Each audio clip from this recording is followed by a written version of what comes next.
자, 덕현중학교 2학년, 3학년 수학과 기출을 분석을 해볼 건데요. 자, 일단 요거 먼저 봅시다. 덕현중학교 2학년, 3학년 출판사는 둘 다 비상이고요. 작년 시험 기준으로 덕현중학교 2학년은 처음 일단은 유리수부터 1차 함수까지, 그리고 중학교 3학년은 일단은 무리수와 실수부터 2차 함수까지 그냥 책 한 권이 통째로 범위였어요. 결론 먼저 얘기하겠습니다. 덕현중2, 덕현중3 다른 거 다 필요 없이요. 한 두 문제 제외 시험 난이도 하입니다. 다른 말로요, 교과서에서 숫자 바꿔서 또는 교과서 유형과 거의 유사하게 90% 정도가 출제가 돼요. 교과서만 다 풀어도 90점은 맞고 들어간다라는 거 생각해 주시면 됩니다. 물론 교과서가 어려운 문제도 있고 쉬운 문제도 있어서 다 푸는 게 쉽지는 않아요. 그렇지만 교과서 뭐 학교에서 배우는 내용으로만으로도 90점 맞을 수 있다는 거 기억을 해주시면 되겠고요. 덕현중학교에서 결국에 제일 중요한 건 이 한두 문제를 저는 뭐라고 얘기를 하냐면 100점 방지 문제입니다. 어떤 연도에는요, 어떤 연도 어떤 시험에는 이 100점 방지 문제가 어렵긴 한데 흔한 문제가 출제가 될 때도 있고요. 또 뭐 작년 2학기 기말고사 기준으로 보면 한 10년 전에나 나왔던 문제가 뜬금없이 등장하는 경우도 있습니다. 가장 난이도가 높은, 배점이 높은 문제를 모아왔는데, 자, 먼저 12번 먼저 보시면 5점짜리 문제가 되겠네요. 자, 문제 한번 읽어보면, 집에서 학교까지 가는데 갈 때는 시속 10km로 갔고 같은 길을 올 때는 속력을 줄여 시속 5km로 왔다. 왕복 1시간 30분 이내로 다녀오려고 한다. 집에서 학교까지의 최대 거리는 이라고 하고, 두 번째로 배점이 높은 점수인 5점짜리 문제네요. 자, 이 문제는 교과서랑 시중 문제집에서 흔히 볼 수 있는 문제가 될 거고요. 자, 다음으로 이제 특이 문제는 15번. 자, 이제 덕현중학교 2학년 시험에서 배점이 가장 높은 문제 5.5점짜리 문제예요. 자, 연립방정식에서 잘못하여 상수 a, b를 바꾸어 놓고 풀었더니 해가 이렇게 됐습니다. 라고 나왔네요. 이 문제도 뭐 배점이 5.5점짜리지만 그냥 문제에서 대놓고 실수로 a랑 b를 바꿔놓고 풀었대요. 여기 나와 있는 문제에서 a랑 b를 직접 바꿔주고 그 x랑 y에 가져다 대입만 해주면 되는 문제입니다. 자, 뭐 배점이 5.5점짜리인데도 그렇게 어려운 문제는 아니게 되겠죠.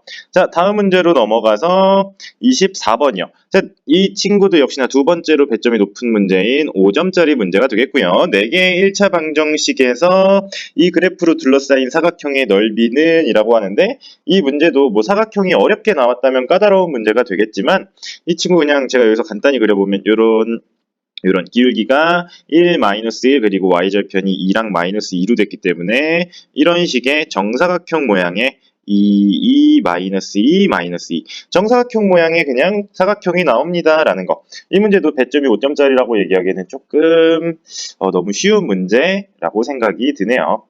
자, 다음은 덕현 중3 이제 문제인데요. 덕현 중3 문제를 보면 이 친구도 역시나 5점짜리 문제가 되겠고요. 배점이 높은 문제들만 몇 개 모아놨는데, 자, 배점이 5점짜리 문제인데 x가 이렇게 나와 있고 y가 이렇게 나와 있어요. 이 친구 구해달래요. 그러면 이 친구 뭐 너무 간단하잖아요. x-y의 제곱인 것 당연히 바로 보일 텐데, 그럼 이 친구는 여기에 10111 빼기 111의 제곱입니다. 이런 문제가 5점짜리로 나오고 있어요. 자, 그리고 다음 문제는 17번. 자, 2차 방정식 이 친구를 그냥 완전제곱식꼴로 나타냈대요. 자, 완전제곱식으로 바꿔주기만 하면 되는 문제인데 이 친구도 배점이 5점짜리고요. 자, 다음으로 넘어가서 24번. 이 친구가 이제 제가 생각하는 100점 방지 문제라고 생각이 드는데, 자, 이 문제도 제가 앞서서 말씀드렸다시피 이제 덕현중학교 3학년 같은 경우에는 매년 매 시험마다 100점 방지 문제가 한두 문제씩 나와요. 자, 이 문제 저는 이 문제 되게 좋게 생각합니다. 이 문제는 고등학교 올라가서 이제 함수의 기반을 함수의 기본적으로 공부할 때 필요한 가로 길이랑 세로 길이 구하는 방법인데, 이 문제도 2차 함수에 대한 개념과 그리고 사실 중3 때 내용보다 중학교 1학년 때 평면 좌표를 열심히 했다면 굉장히 간단하게 풀리는 문제가 될 거다라는 거. 자, 그래서 이 문제도 역시나 5점, 가장 배점이 높은 문제인데, 이 친구는 공부를 조금 지금까지 열심히 했다면 그렇게 못 풀 문제도 아니다라는 생각이 드네요. 100점 방지 문제까지 해서 시험 100점을 맞기 위해서 공부를 하려면, 자, 첫 번째 어떤 거? 개념 공부 착실하게 해주시면 됩니다. 개념 공부할 때 꼭 필요한 거, 말하면서 공부하는 거, 본인이 공부하는 내용을 내 자신한테 왜 이렇게 되는지 설명을 해줄 수가 있어야 될 거고요. 두 번째, 교과서에서 90%가 거의 출제가 되니까 교과서 문제 100% 숙지해 주시면 좋을 거고요. 자, 근데 얘들아, 우리 뭐 공부를 해도 90점만 맞아도 충분히 잘한 거기는 해요. 중학교 기준으로. 자, 그러면 제가 지금부터 하는 말이 핵심인데요. 특히나 덕현중학교 학생들 같은 경우에는 시험과 관계없이 개념 공부랑 교과서 당연히 필수적인 거고요. 시중, 유형서 필수적으로 좀 풀어주면 좋을 것 같아요.